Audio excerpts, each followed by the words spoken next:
2012년 4월입니다. 4월 그 천광청이라고 하는 중국의 아주 반체제 인권 변호사가 있습니다. 이분이 이제 미국 대사관으로 망명하는 사건이 발생했습니다. 이 사람은 주변의 도움으로 중국 공안의 감시를 피해서 수백 킬로를 도주하면서 미국 대사관으로 피신한 후에 도움을 요청했습니다. 이 당시 중국 당국은요, 대단히 분노했었고, 미국 대사관 측에 당장 이제 인권 변호사를 내놓으러 호통을 쳤습니다. 하지만 미국 대사관 측은 꿈쩍도 하지 않았습니다. 오히려 그 망명자를 내놓을 수 없을 뿐만 아니라 이 사람을 미국으로 보내겠다고 맞섰습니다. 그리고 마침내 이제 미국을 무사히 이제 건너갈 수 있었습니다. 분명히 이 사람 지금 미국 대사관이 중국 땅 위에 있었는데도 왜 중국은 자기의 뜻대로 하지 못했을까요? 그것은 대사관이 치외법권 지역이기 때문입니다. 치외법권 지역. 비록 미국 대사관이 서 있는 땅은 중국이지만 미국 대사관 부지는 미국의 법률과 미국의 정부의 통제를 받는 곳입니다. 그래서 아무리 중국 민족의 자존심이 높아도 아무리 중국의 군대가 강하다 하더라도 미국 대사관에 마음을 진입할 수 없습니다. 신약교회 역시 마찬가지예요. 신약교회 역시 하나님께서 이 땅 위에 세워놓으신 치외법권 지역이라고 할 수 있습니다. 즉 신약교회에서는요, 이 세상의 논리나 이 세상의 권위, 세상적인 신분과 지위, 재력과 권력이 통할 수도 없고 통해서도 안 됩니다. 아무리 대단한 기업의 회장님이라 하더라도 구원받은 거룩한 무리, 즉 성도들 가운데 들어오면 영이 가능한 자가 돼야 됩니다. 아무리 엄청난 학식을 쌓은 학자라도요, 교회 안에서는 겸손하게 하나님의 말씀을 들으면서 배워야 합니다. 아무리 큰 권세를 가진 권력자 하더라도요, 교회 안에서는요, 자신을 낮추어서 다른 사람을 섬기는 종이 되어야 됩니다. 반대로 아무리 가난하고 무식하고 별 볼 일 없어 보이는 사람이더라도요, 구원받은 하나님의 자녀라면 이 안에서 주눅들 필요가 없습니다. 왜냐하면 그리스도의 몸된 교회 안에서 우리는 빈부, 기천, 지위, 고하를 막론하고 모두 한 몸이기 때문입니다.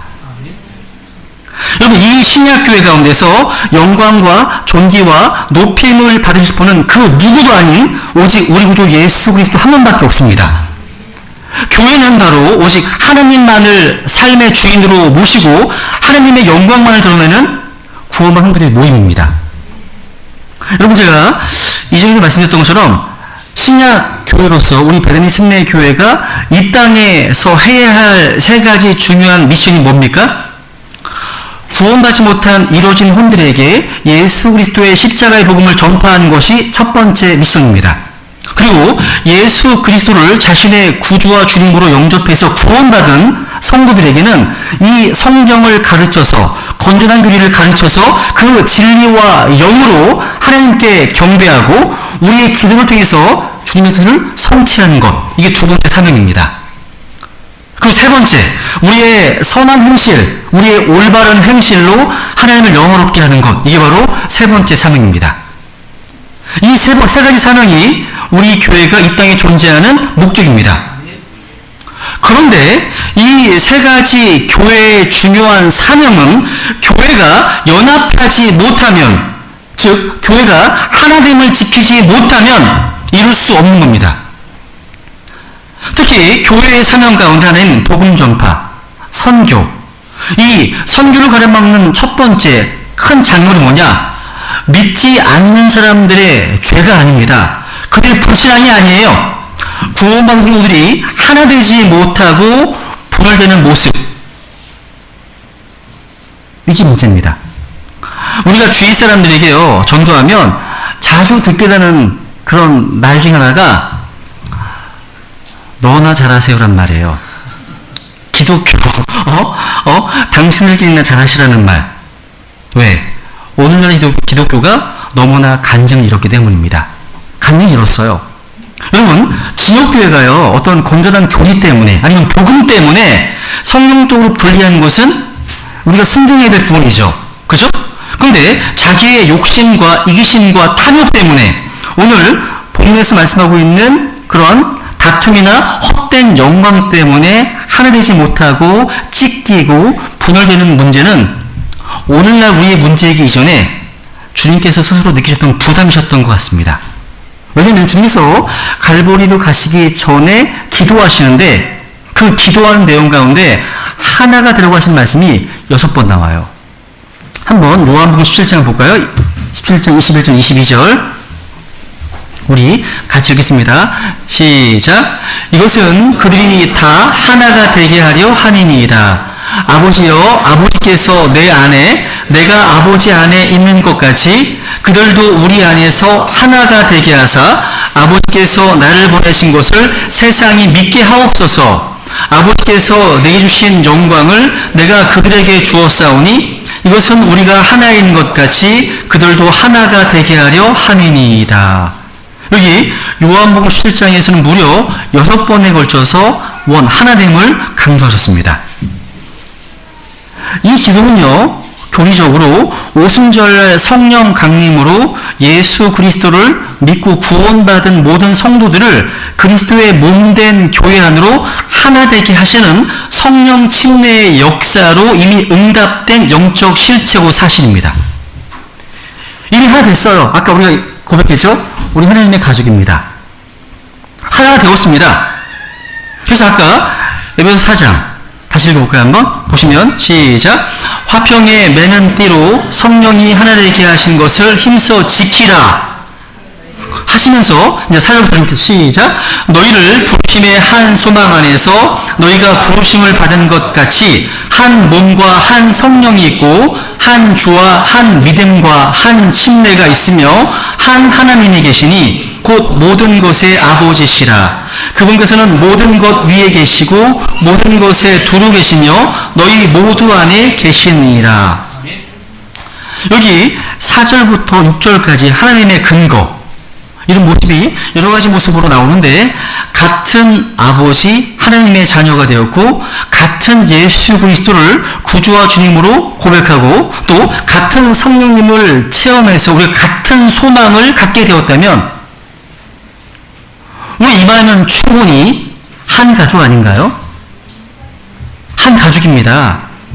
그렇게 우리 그리스도인들에게는 한 가지 질문이면 족합니다.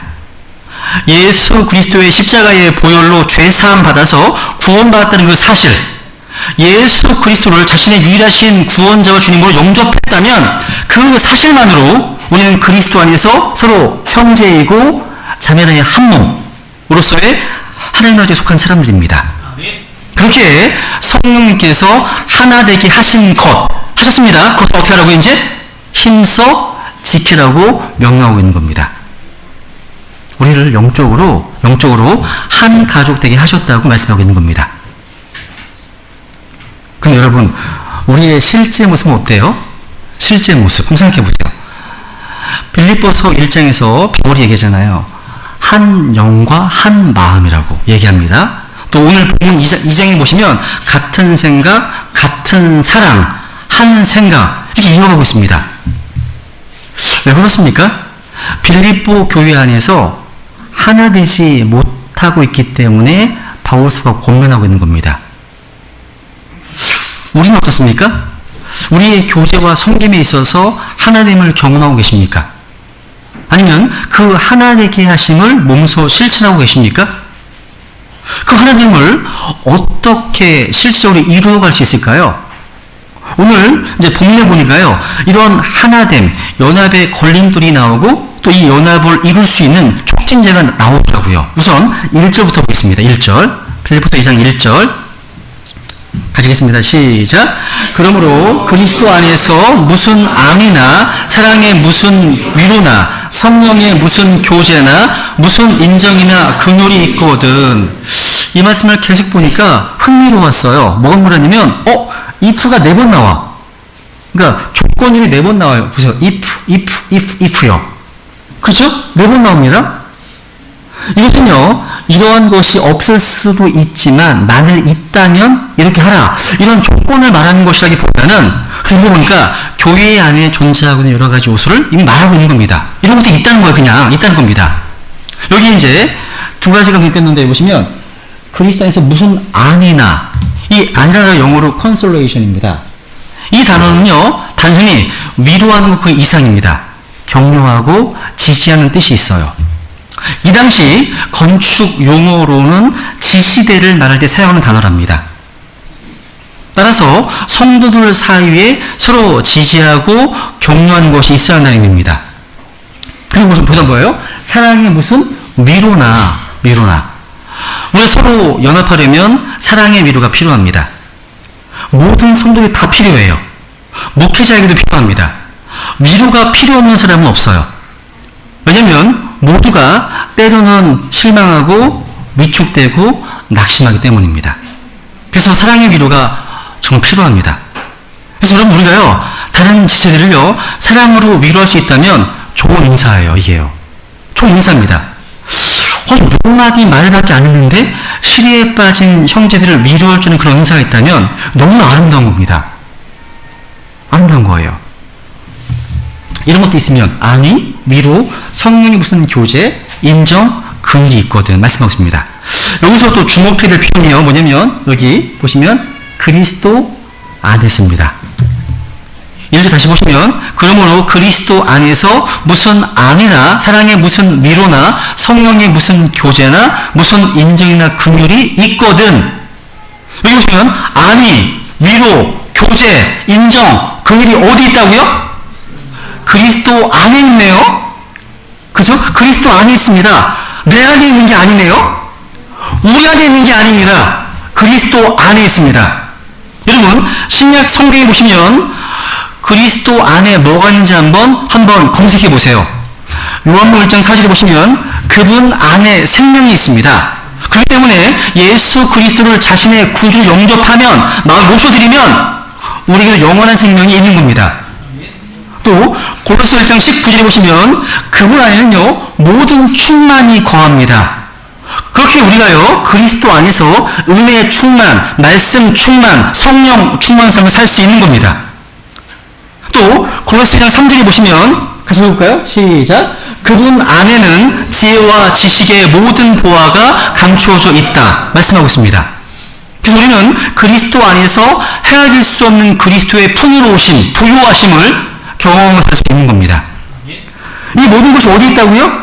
그리스도 안에 있는 거예요.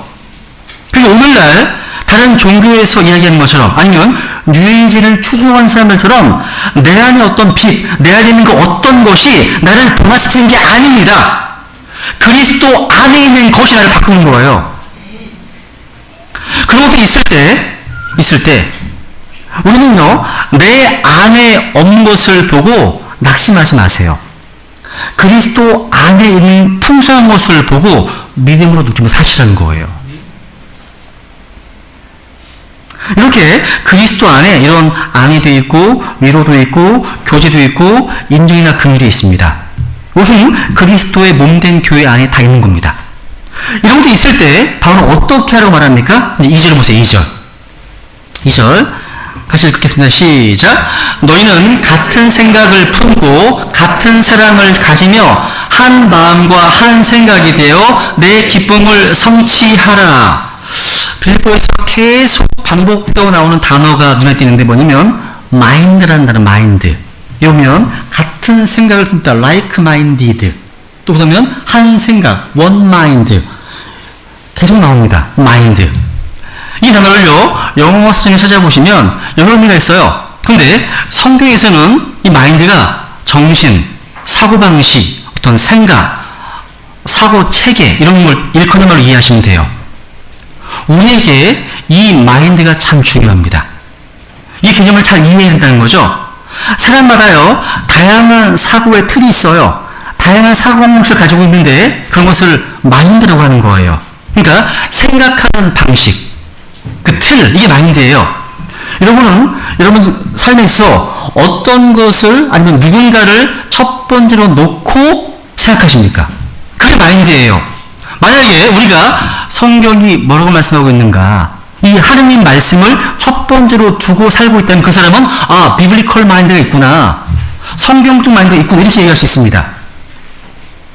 여러분, 우리가 구원받은 크리스천이라면요, 우리의 삶에서, 우리의 일상적인 삶에서 어떤 문제, 어떤 일을 생각하고 판단할 때 가장 먼저 이 책이 뭘 말씀하고 있지?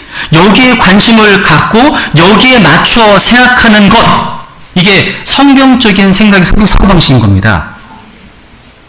우리가 성경 신자라면, 바이블 벨리버라면 뭐든지 성경에 따라 생각하고 예수 그리스도를 기준으로 생각해야 됩니다. 이것이 spiritual mind, 영적인 생각입니다. 영적인 생각. 여러분, 성경에는 두 개가 있어요. 마인드가 두 개가 나오는데 로마서 8장 6절에 보시면 같이 읽어볼까요? 시작. 육신적으로 생각한 것은 사망이요 영적으로 생각하는 것은 생명과 평안이니라. 이거 보니까 카널리 마인드가 나있죠, 그죠? 영적인 있습니다. 두 개가 있어요. 여러분, 육신적인 생각에서 영적인 생각으로 바뀌는 거 진짜 변화입니다. 이 변화예요. 진짜 변화입니다. 여러분은 어떤 마인드를 가지고 있는지 한번 생각해 보세요. 영적인 것을 생각하면 생명과 평안이 있습니다. 그때 우리는 모두가 다 이런 한 생각, 같은 생각을 품고 한 생각이 되어야 한다는 겁니다. 그리고 또 아까 2절에서 같은 생각, 뭐예요? 같은 사랑. 이것도 눈이 막 들어왔어요. 같은 사랑? 공동상경, 같은 사랑? same love. 같은 사랑입니다. 주목해보세요. 이게 뭐냐면, 여러분이 모든 성도들을 대하는 사랑의 정도가 같아야 한다는 거예요. 우리가 서로 구원받은 하나님의 자녀이기 때문에 사랑하는 겁니다. 그런데 어떤 분들은 성도들을 같은 사랑으로 사랑하지 않습니다. 실수인 얘기예요. 그러니까 특정한 사람들, 어떤 부류의 사람들만을 지나치게 사랑하고 다른 편에 있는 형제들은 그저 그렇게 대합니다. 무슨 얘기예요? 사랑의 정도가 다른 거네요? 다른 겁니다. 여러분, 구원받은 그리스도인들 간에는요, 3촌, 4촌, 6촌 이런 거 없어요. 없습니다. 다 뭐예요? 형제 자매입니다. 형제 자매예요. 그래서 사랑의 정도가 한 식구같이 다 같아야 돼요. 만약 제가 여러분을 사랑함에 있어서 어떤 지체들을 친가족같이 사랑하고 어떤 형제들은 사촌같이 사랑한다면 전 잘못하는 거죠. 여긴 친가, 여기는 사촌이야. 이 친구. 잘못하는 겁니다. 마땅히 고쳐줘야 하는 겁니다. 왜냐하면 모든 성도들은 그리스도 안에서 한 몸의 지체이므로 차별이 없어 하기 때문입니다. 이렇게 교회는요, 같은 생각을 품고 같은 사랑을 가지고 한 마음과 한 생각으로 연합해야 됩니다. 근데 교회가 연합하고 하나 되는 방향으로 가려고 하면 장애물이 있어요. 이 하나는 너무나 중요한데 교회가 계속 쪼개지고 변호사입니다. 계속요. 그런 역사, 그런 것들 너무 많이 듣습니다. 왜 그렇습니까? 이런 장애물이 있기 때문이에요.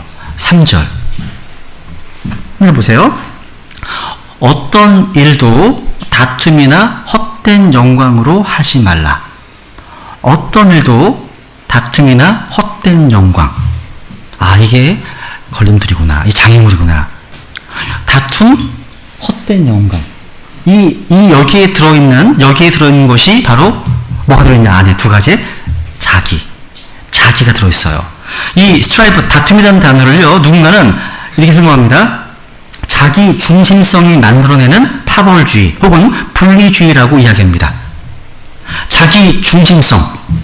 사람은 모두 자기 중심성이 있습니다. 자기와 관계된 것은 전부 소중하게 생각하고 자기와 관계되지 않은 것은 멀리 여기는 그런 자기 중심성이 만들어내는 분리가 있다는 거예요. 한국 사회는 특별히게도 강해요. 내 가족, 우리 부모님 하면 벌써 울기 시작해요. 그런데 너의 부모님이라고 하면 굉장히 쿨해요. 별 감동이 없습니다. 나만 들어가면 온통 감동 자체입니다. 내가 태어난 곳이야. 감동해요. 이게 누구의 고향이야. 그런 관심이 없습니다. 내가 들어간 모든 것이 살가운 반면에 내가 들어가지 않으면 무관심해집니다. 이런 것이 이런 자기 중심이 만들어낸 분리, 이것이 바로 죄가 가져온 거예요. 교회의 하나됨에 임하는 하나님의 은혜와 복을 깨뜨리고 손상시키는 장애물 전해가 바로 다툼이나 자기 중심성, 이 만드는 불행입니다. 우리는 교회에 모일 때마다 힘을 다해서 이것을 깨뜨려야 됩니다. 같은 학교? 같은 지역? 그거 따지지 마세요. 고향이 어디세요? 묻지 마세요. 우리는 모두 다 미스터 아담 아니면 미세스 아담입니다. 구원받았다면 우리 상 아브라함의 영적 후손들이잖아요. 그러면 저는 아브라함 나씨예요. 아브라함 김씨, 아브라함 박씨, 아브라함 강씨. 그 있는 거예요. 그죠? 근데 교회 안에 이런 연합을 깨뜨리는 또 한 가지. 뭐예요? 다툼이 뭐라고요? 헛된 영광. 이게 뭘까요? 자신이 인정받고 싶어해. 자신이 우대받기를 원하는 마음입니다. 헛된 영광. 근데 어떻게 인정받고 우대받기를 원합니까?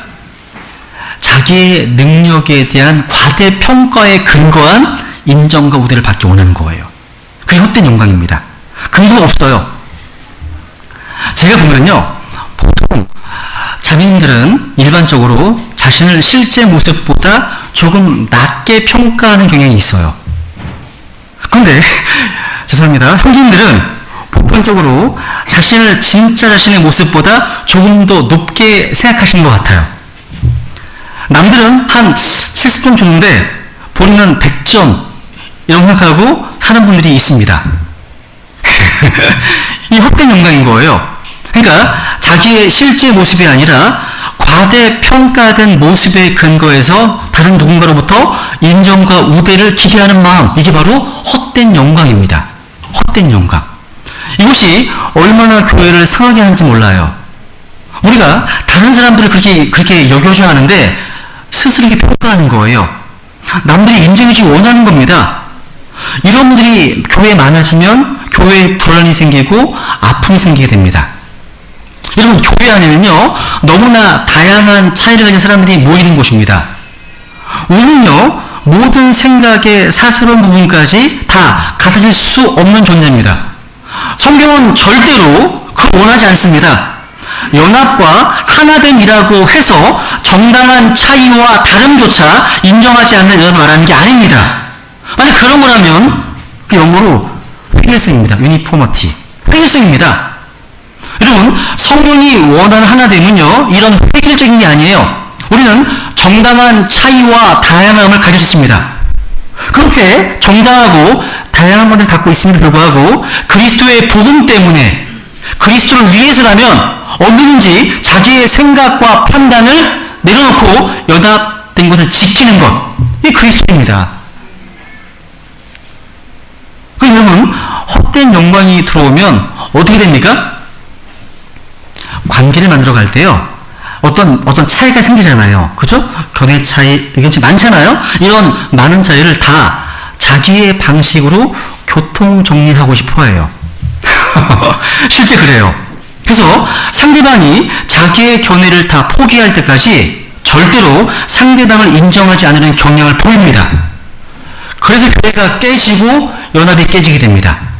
자신이 인정받고 우대받고 싶어서 다른 사람의 경험이나 판단을 무시하고 그 교회를 굴복시키려고 하는 사람이 바로 헛된 영광인 사람입니다. 저 이런 생각 해봐요.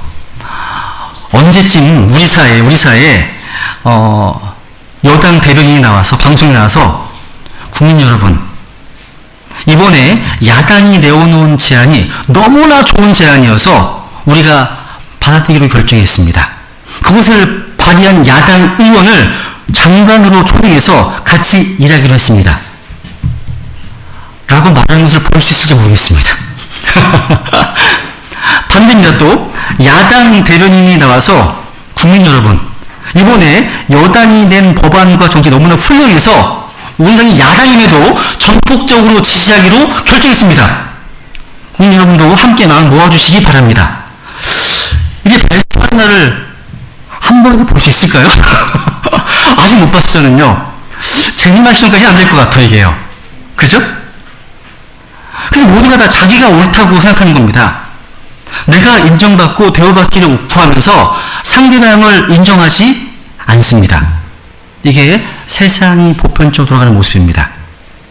이런 모습이 교회 안에도 들어올 수 있는 겁니다. 그런 모습이 교회에 들어오지 못하도록 해야 됩니다. 우리 속에 그런 교양각이 다 뽑아낼 수는 없을지라도 그런 경향 앞에 절대 굴복해서는 안 됩니다. 여기 어르신들 많이 계시잖아요. 어르신들이요, 젊은 친구들을 보면서 야, 내가 젊은 시절에는 생각하지도 못했던 훌륭한 일들을 너희가 하고 있구나 하고, 젊은 세상 어르신들을 향해서 그분이 흘린 땀과 수고와 그 흰머리, 그죠? 휘어진 머리 앞에 고개를 숙이고 마음을 다해 존경을 표하는 것, 이게 올바른 자세이고 건전한 마인드, 건전한 정신입니다. 이게요. 근데 이게 이상하게 흘러가는 것 같아요. 사회도 그렇고 교회도 그렇고요. 서로가 못 잡아먹어서 안 되는 것 같습니다. 교회가 어느워지는 거죠. 그러니까 내가 평가하는 기준을 내려놓기 시작하면 문제가 없는데, 그 기준을, 판단을 고수하면 마음에 드는 어른이 없어요. 마음에 드는 젊은 사람들이 없습니다. 없는 겁니다. 다 내려놓는다는 거죠. 그럼 이제 오늘 3절 핵심인데요. 3절 다시 읽겠습니다. 이런 교회의 하나됨을 촉진시키는 것이 뭘까요? 다툼이나 헛된 영웅이 아니라 겸손한 마인드입니다. 한번 같이 읽겠습니다. 시작. 어떤 일도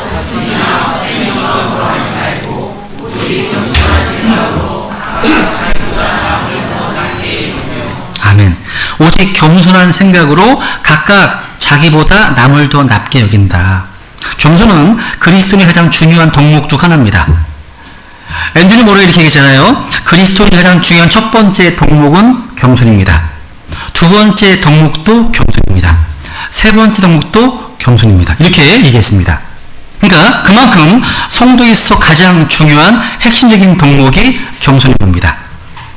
원래 이 성경에서 이 겸손이란 말이요, 하나님 앞에서 자신이 피조물이라는 사실을 인정하는 태도를 가리킨 단어예요.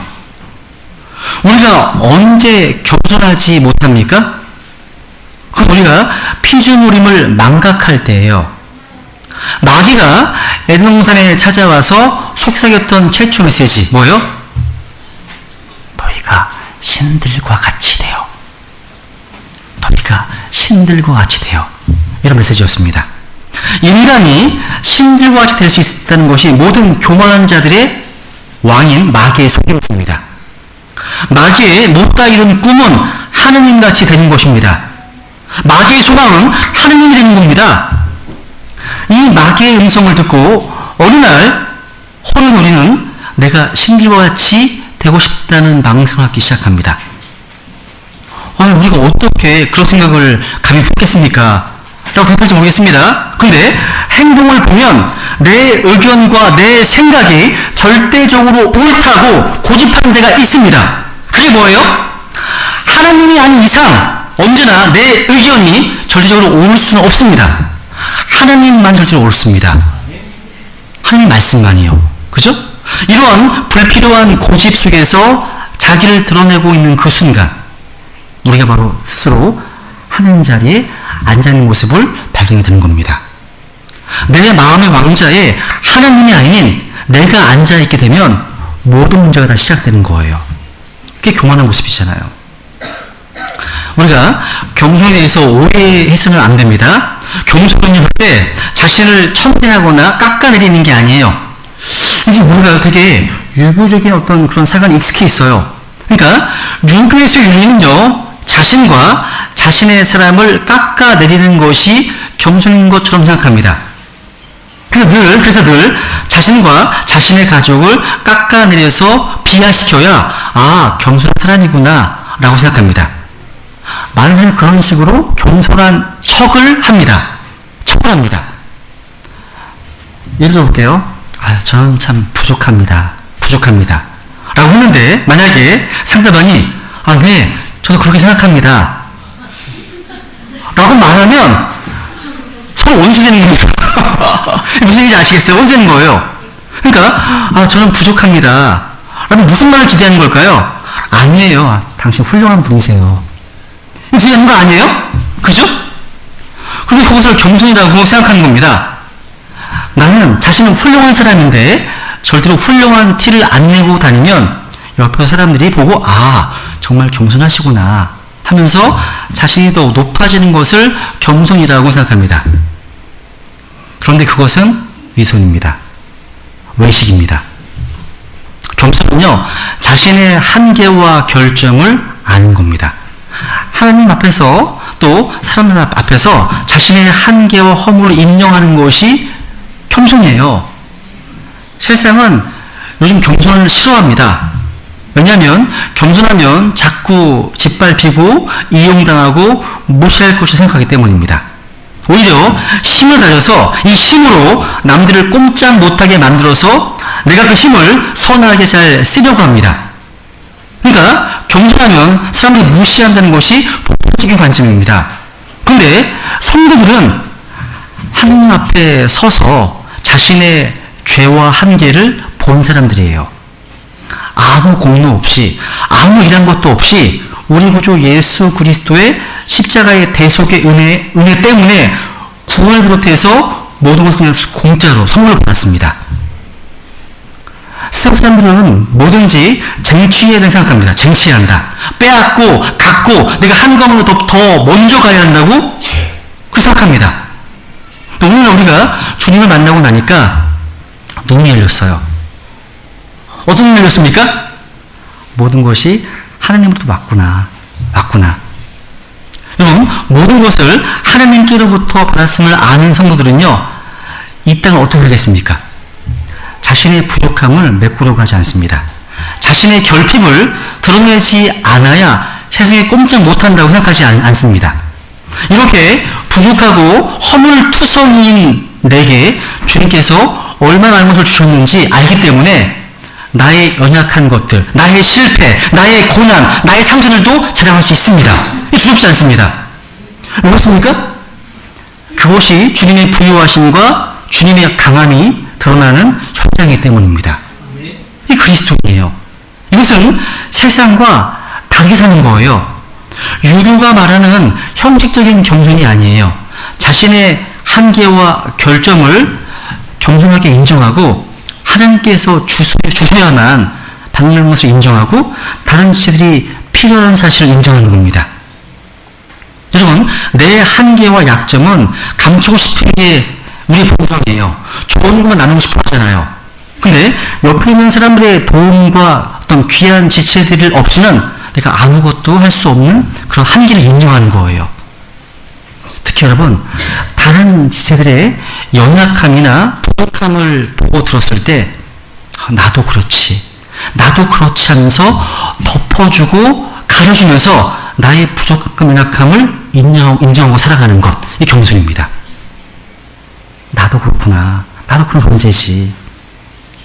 근데 오늘 본문에 보시면요, 이 겸손은요, 다른 사람을 대하는 태도에서 나타납니다. 3절 다시 보세요. 보시면 어떤 일도 다툼이나 헛된 영광으로 하지 말고 오직 겸손한 생각으로, 그 다음 시작, 각각 자기보다 남을 더 낮게 여기고, 각각 자기보다 남을 더 낮게 여기며. 어떤 형제는요, 이 구절이 자기에게는 성경에서 가장 실천하기 어려운 구절이라고 말했습니다. 이 구절이요. 그러니까 자기보다 나은 사람은 낮게 여기시지만 정말 저 인간은 안 되겠어. 저 인간 문제 너무나 많아. 라고 생각되는 형제들에 대해서는 자기보다 더 낮게 여긴다? 쉽지 않다는 거예요. 공감하지 않으세요? 여러분, 제임스 보이스가 이렇게 얘기했습니다. 믿지 않는 사람들은요, 자신을 첫 번째 자리에 놓고 다른 사람들을 두 번째 자리에 놓고 하나님을 맨 마지막에 놓지만, 믿는 성도들은 첫 번째 자리에 하나님을 두고 두 번째 자리에 다른 사람을 두고 세 번째 자리에 자신을 놓아야 한다는 뜻이 있습니다. 이 조이의 조이, Jesus first, others second, you third입니다. 이거예요. 그래서 로마서 12장 그 10절에 보시면 형제의 사랑으로 서로 친절하게 애정을 가지고 서로 먼저 존중하며라고 말씀하셨습니다. 교회 안에 있는 겸손은요, 우리 마음에 있는 게 아니에요. 남을 대하는 자세에서 나타나요. 어떤 분들이요, 저에게 이렇게 말했던 적이 있어요. 과거에요. 형제, 내가 고시원 들어가서 성경을 20도 깼어. 또, 나 형제, 내가 기도원에 들어가서 기도를 얼마나 많이 했는지 무릎 관절이 다 나갔어. 그리고 기도를 너무 많이 해서 나무 뿌리가 몇 개 뽑혀왔어. 그래서 기념으로 가져왔어. 그러면 저는요, 그분들에게 점수를 전혀 안 줘요. 제가 보고 싶은 것은 그런 게 아닙니다. 성경을 20도 했고 나무 뿌리가 뽑힐 정도로 기도를 많이 했으니까 이제 남들이 어떻게 보는지가 듣고 싶어요. 즉, 남편과 아내를 대하는 자세, 부모님을 대하는 자세, 자녀들을 대하는 자세, 또 다른 세를 대하는 자세가 어떻게 바뀌었는지 그걸 보고 싶습니다. 그걸 보고 싶은 거예요. 바울은요, 아까 각각 자기보다 남을 더 낮게 여기라고 했습니다. 다른 세를 대할 때 나보다 더 나은 사람으로 대하는 것이 참된 겸손이라고 말씀합니다. 끝까지 한마디도 지지 않고 말로 상대방을 굴복시켜 하면 아직 아무것도 모르는 사람입니다. 그래서 여러분, 자기보다 남을 더 낮게 여기기 위해서는요, 다른 형제 속에 있는 주님의 형상을 볼 수 있는 눈이 띄어져야 됩니다. 우리 믿음의 선배 중에 한 분은 이렇게 얘기했습니다. 이제 말씀 정리하겠습니다. 잘 들어보세요. 저 굉장히 은혜가 됐어요. 이 말이요. 이렇게 고백합니다. 어떻게 각각 자기보다 남을 낮게 여길 수 있는가? 그것은 자기에게서는요, 자신의 옛 창조와 잘못된 점과 문제점들을 보고 주님 앞에 치유받기를 바라고, 또 다른 형제들에게서는요, 새로운 창조와 주님의 형상과 생명을 보고 그의 옛 창조를 보지 않는 것입니다. 그렇구나. 그럴 때 비로소 우리는 자기보다 남을 더 낮게 여길 수 있을 거라는 겁니다. 그럼 여러분, 어떤 분들은요, 반대로 반대를 무슨 얘기냐면, 자기에게서는요, 그리스도의 형상과 생명만 보고 옛 창조는 전혀 보지 않으면서 다른 형제들에게서는요, 새 창조는 전혀 보지 않고 옛 창조만 보고서 사람이 어떻게 저럴 수가 있나 하는 겁니다. 이런 사람은 결코 자기보다 남을 더 낮게 여길 수 없습니다. 안 되는 거죠. 그래서 오늘부터는 이렇게 겸손의 모델이 되시는 예수님이 나오고 있는 겁니다. 이 내용은 제가 다음 주에 다루겠습니다. 오늘 들으신 말씀을 기억하시면서 하나님께 이렇게 기도하시겠습니다. 기도하실 때 우리 모두 십자가의 보혈로 하나님을 아버지로 모시는 하나님의 가족에 속한 자들입니다. 우리 모두 영적으로 한 가족이 되었습니다. 성령께서 하나님께 하신 것을 힘써 지키려 명령하셨는데 그 명령에 순종할 수 있도록 우리의 자아를 십자가에 처리함으로 다툼이나 헛된 영광으로 그것이 아니라 겸손한 생각으로 남을 더 낮게 여김질이 되겠다고 결단하시면서 우리 하나님께 은혜를 구하겠습니다. 기도하시겠습니다.